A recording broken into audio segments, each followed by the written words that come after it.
예, 이곳은 호반의 도시 춘천의 전망이 좋은 한 카페예요.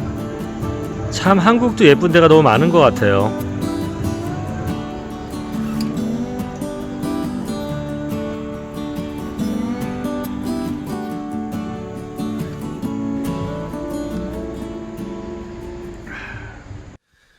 네, 안녕하세요. 예, 20년 이상 해외 생활하고 있고 사업을 하고 있습니다. 그리고 국제 결혼했습니다. 예, 저의 해외 관련 경험과 노하우를 가감없이 여러분과 함께 공유하고 있는 국자아재입니다. 반갑습니다, 여러분.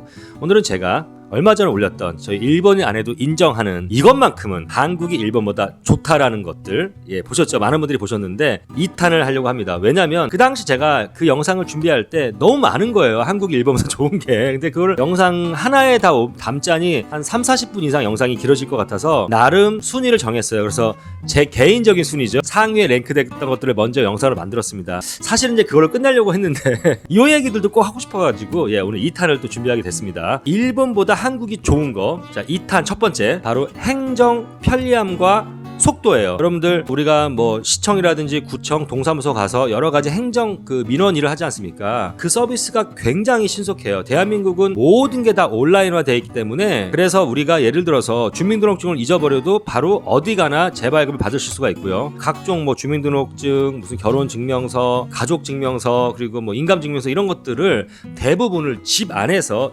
온라인으로 집에 프린트가 있으시다면 예, 신청해서 뽑아볼 수가 있습니다. 그리고 여러분들이 뭐 구청이나 시청에 가면은 이런 각종 민원 서류들을 뽑을 수 있는 자판기가 따로 있어요. 그죠? 그리고 창구에 가시다 하더라도 창구에 앉으시잖아요. 그러면 다 전산화가 되어 있기 때문에 제가 뭐가 필요합니다. 그러면 주민등록증 번호랑 그다음에 주소 정도 확인하고 본인 확인된 다음에 바로 그냥 돈만 내시면, 인지세만 내시면 문서를 바로 프린트해서 준단 말이에요. 5분이 채 안 걸리죠. 그런데 일본 같은 경우는 어떤지 아십니까?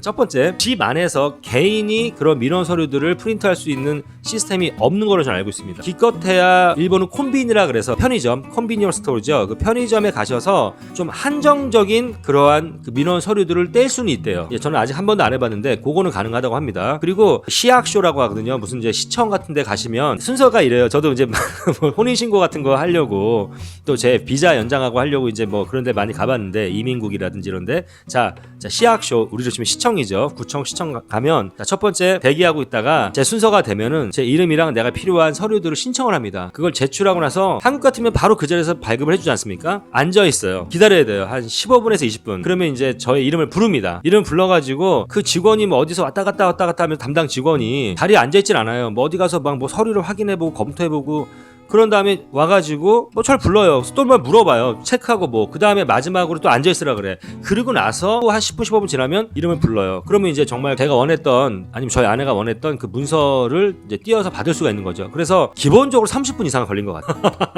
그리고 예를 들어서 가서 뭐 신청하고 또 앉아있다가 가서 뭐 또 확인하고 또 앉아있다가 가서 받아오고, 그래서 창구에 2번 3번 가게 되더라고요. 그런 불편함이 있고, 그리고 은행 같은 경우도 저희 같은 경우 만약에 계좌를 하나 개설한다 그럼 가서 통장 계좌번호를 받고, 그냥 대한민국 사람은 누구나 다 10,000원짜리 한 장 보통 이제 집어넣고 예, 돈이 없어도 만들 수 있잖아요. 그래서 통장을 만든단 말이에요. 그 정도 집어넣고 그냥 바로 그 자리에서 통장이 나오고, 데비카드라고 하나요? 캐시카드라고 하는 그 현금카드 결제할 때 그거는 바로 나온다고요. 현장에서. 그렇지 않습니까?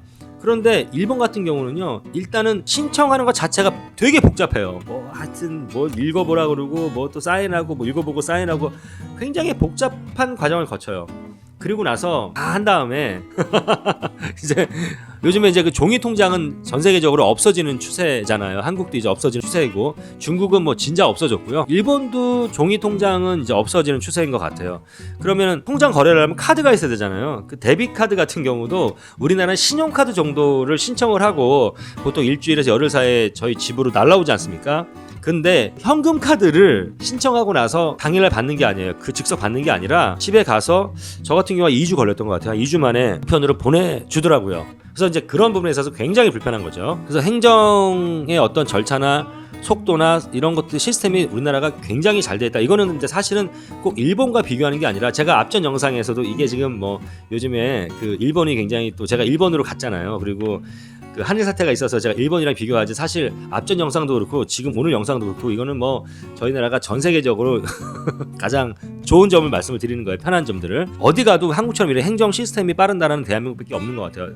넘버원인 것 같습니다. 두 번째는요, 이것 또한 저는 굉장히 좀 편한 거예요. 한국에 살면서 배달, 우리나라 음식 배달 정말 어디든 다 가지 않습니까? 뭐 저는 그래 본 적은 없지만 한강 고수부지에서 짜장면을 시켜도 온다고 하더라고요. 그리고 예전에는 제가 뭐 15년 20년 전에는 배달 음식이라 그랬어요. 우리가 배달 음식. 그러니까 뭐냐면 뭐 짜장면이나 뭐 피자나 이렇게 배달하기 좋은 음식들이 있어요. 갈비탕이니 무슨 감자탕 이런 것들은 사실 배달하기가 좀 애매하잖아요. 이제 그런 것들은 배달이 안 되는 그 음식 종류도 많았고 옛날 얘기입니다. 좀 배달 음식 그러면 일단 맛이 떨어졌어요. 퀄리티가 그냥 뭐 야식 같은 거, 그러니까 아쉬우니까 내가 식당에 못 가서 할 수 없이 집에 시켜서 조금 퀄리티나 맛은 떨어지지만 그냥 내가 먹는다, 집으로 오는 게 편하기 때문에 배달되는 게 그것 때문에 먹는다, 뭐 이 정도인데 지금은 내가 식당에 가나 배달시켜 먹나 거의 같은 퀄리티의 음식을 즐길 수 있다는 거죠. 배달하는 동안에 조금 식거나 약간의 불거나 뭐 이런 건 있을 수 있겠지만 예전처럼 좀 배달 음식이 좀 이렇게 퀄리티가 떨어진다라는 인식이 별로 없고 이제는 모든 종류의 음식이 다 배달이 되는 것 같아요. 그 정도로 우리 배달 음식, 배달 문화가 굉장히 발달했죠.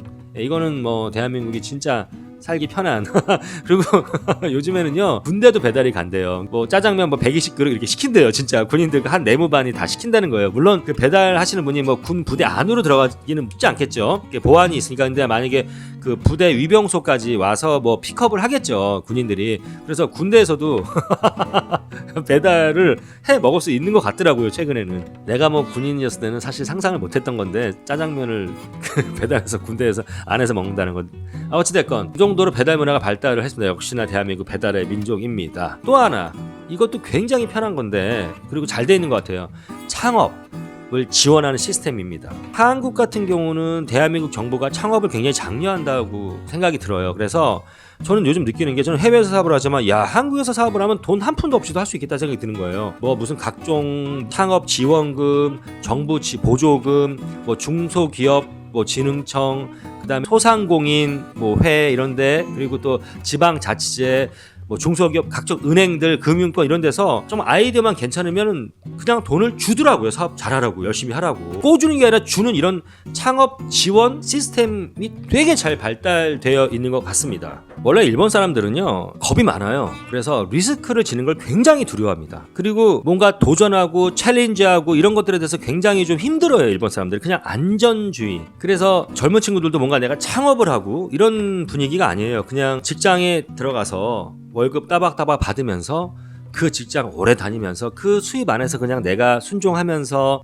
거기에 맞춰서 살아가는 그런 문화거든요. 한국 같은 경우는 굉장히 도전의식도 있고 그리고 특히나 조금 전체적으로 국가의 전체적인 이익에 부합되는 아이템이라면 예를 들어서 뭐 국위를 선양할 수 있는 아이템이라든지 어떠한 그 하이 테크놀로지라든지 아니면은 뭐 고용을 많이 할 수 있는 그런 아이템이라든지 아무튼 그렇게 국익에 부합되는 그런 아이템 같은 경우는 굉장히 지원 제도가 잘 돼 있더라고요. 제가 깜짝 놀랐습니다. 네, 그냥 몇백만 원 이런 게 아니에요.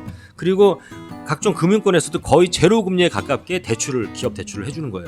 네, 물론 이제 심사를 좀 거치겠지만 일본은 그런 분위기가 전혀 아닙니다. 일본의 젊은이들이 창업을 하는 거는 거의 여러분들 없다고 보시면 돼요. 그 정도로 우리나라가 이런 창업 시스템 같은 게 되게 잘 돼 있다. 그런 지원이나 이런 게 되게 잘 돼 있다. 예, 이런 말씀을 좀 드리고 싶습니다. 네, 그리고 뭐 여러분들 일본에서 운전을 혹시 해보신 분들이 계시나 모르겠지만 도로 사정이 저는 대한민국이 훨씬 좋은 것 같아요. 그러니까 도로가 한국 도로들이 좀 넓습니다. 일본보다는. 그리고 일본 같은 경우는 그냥 이렇게 동네 안에 동네를 막 가로질러 가는 찻길이 있어요. 근데 한국 같은 경우는 동네 안에 이렇게 찻길이 국도 같은 게 있고 큰 메인 도로가 있고요. 동네 안에도 물론 이제 차가 다닐 수 있는 길이지만 그런 길이 있지만 되게 서행으로 이렇게 가는 거잖아요. 근데 일본은 동네 안에 뻐젓이 굉장히 좁은 국도 같은 길들이 막 있어요. 그러다 보니까 이 도로가 좁아서 아마도 조금 저 같은 경우도 경차를 처음 일본에서 운전을 해봤는데 조금 큰 차를 운전하니까 좀 불편한 감이 없지 않아 있더라고요. 그래서 경차를 운전하는 나름대로 일본에서 경차 선호하는 이유가 물론 이제 돈 때문이죠. 사실 뭐 경차를 일본 사람들이 무슨 뭐 전략 정신이 강해서 이런 거보다도 살기 힘드니까 경차가 각종 우리나라처럼 혜택도 있고 차값도 싸고 하기 때문에 또 연비도 괜찮기 때문에 결국 이것 때문에 경차를 많이 구매를 하는 거거든요. 일본 사람들이. 근데 거기에는 또 어떤 도로 사정이라든지 굉장히 또 건물과 건물 사이가 좁고 그래요. 그래서 하여튼 일본이라는 데가 모든 게 다 좁단 말이에요. 그러다 보니까 파킹이라든지 여러 가지 뭐 운행할 때 불편한 게 많아요. 큰 차 같은 경우는. 그래서 그것도 하나의 조금 이유는 되지 않을까 싶습니다. 근데 물론 주차장은 일본이 훨씬 넓어요. 한국이 주차장이 굉장히 좁거든요. 그래서 우리 대한민국 사람들은 주차의 달인. 아무튼 도로 사정이 일본 같은 경우는 좀 모든 도시가 개발된 지가 한국보다 훨씬 오래됐기 때문에 그럴 수도 있겠지만 도로의 어떤 그런 여러 시스템이라든지 어떤 인프라나 사정이 오히려 일본보다 한국이 더 낫다라고 저는 생각을 합니다. 물론 아스팔트 약간 울퉁불퉁하고 보도블록 울퉁불퉁한 거는 좀 있지만 일본은 깔끔하거든요. 그런 건 있지만 어찌됐건 전반적인 사정은 좋다. 제 생각이 그렇습니다. 자, 끝으로 쓰레기에 관계된 얘기인데요. 우리나라는 이제 분리수거를 하잖아요. 중국도 이제 분리수거를 시작을 했다고 하더라고요. 이제 와서 우리나라는 꽤 오래됐죠. 분리수거 한 게 뭐 재활용, 뭐 플라스틱, 뭐 일반 쓰레기, 그다음에 음식물 쓰레기, 그다음에 무슨 옷 같은 거 이런 것들. 근데 한국 같은 경우는 모르겠어요. 대부분 여러분 사시는 데는 분리수거만 잘해주면 아무 때나 그냥 내가 원할 때 버릴 수가 있잖아요. 안 그런가요? 한국도 일본처럼 날짜가 정해져 있나요? 하여튼 뭐 제가 살고 있는 여기는 아무 때나 버릴 수 있습니다. 상시. 물론 이제 쓰레기를 수거하는 날짜는 정해져 있지만 우리가 버리는 거는 아무 때나 버릴 수가 있는데 일본은 그 버리는 것 자체를 아무 때나 못 버려요. 버리는 거 많은 곳이 버리는 날짜가 정해져 있어요. 그것도 되게 복잡해요. 뭐 무슨 수요일은 뭐 플라스틱 버리는 날, 목요일은 일반 쓰레기 버리는 날, 토요일, 일요일은 뭐 버리는 날, 이런 식으로 되게 복잡하게 돼 있습니다. 그래서 또 그날을 놓치면은 그 쓰레기 갖고 있어야 돼요, 집안에. 그래서 쓰레기 버리는 날 한 2번, 3번 놓치면 집안이 쓰레기 더미가 돼요. 이게 굉장히 안 좋은 것 같아요. 그리고 한국 같은 경우는 이거는 뭐 제가 장점이자 단점이자라고 말씀드리기는 그런데 일본은 이 플라스틱 쓰레기가 어마어마하게 나옵니다. 왜냐면은요, 장을 보잖아요. 일본은 1인 가족, 그러니까 굉장히 혼자 뭐 하는데 최적화되어 있는 나라이기 때문에 슈퍼에 가도 이렇게 패킹이 포장 단위가 굉장히 작아요. 그리고 뭐 포장을 해놓고 그걸 까면 그 안에 또 돼 있어. 전체 포장이 있으면 그 비닐을 한 박을 벗기고 그 다음에 뭘 또 열면은 그 안에 각 개수마다 또 다시 포장이 또 따로 돼 있어. 너무 오버되어 있는 거죠. 뭘 하나 사면은 포장 단위도 작은 데다가 그 안에 포장 이런 식으로 돼 있기 때문에 쓰레기가, 특히 플라스틱 쓰레기가 어마어마하게 나옵니다. 근데 한국 같은 경우는 그래도 뭐 포장 단위가 크기 때문에, 그리고 이게 근데 좋은 건지 나쁜 건지 모르지만 약간 포장이 엉성한데 나는 한국 정도 포장이면 충분한 것 같아요. 그러니까 일본은 너무 과하다시피 포장을 많이 했어요. 거기 들어가는 포장에 들어가는 그 뭐 인건비라든지 여러 가지 비용이 있잖아요. 그리고 거기에 또 재료 값이, 그런 게 다 어쨌든 가격에 포함될 거 아닙니까? 그래서 일본 제품들이 좀 비싼 것 같아요. 그 쓰레기를 버리는 게 한국이 굉장히 잘 돼 있다. 일본에는 그 쓰레기 버리는 것조차도 좀 스트레스를 받습니다. 자, 이상 제가 이것만큼은 한국이 일본보다 좋다라는 주제로 2번째 2탄을 영상으로 찍었고요. 여러분들 제가 나중에 사실 일본이 좋은 것도 많아요. 제 댓글 보면 아재님 일본이 좋은 것도 좀 소개해 주세요 라는 것도 있는데 이것만큼은 무조건 일본이 한국보다 좋다는 것도 사실 많습니다.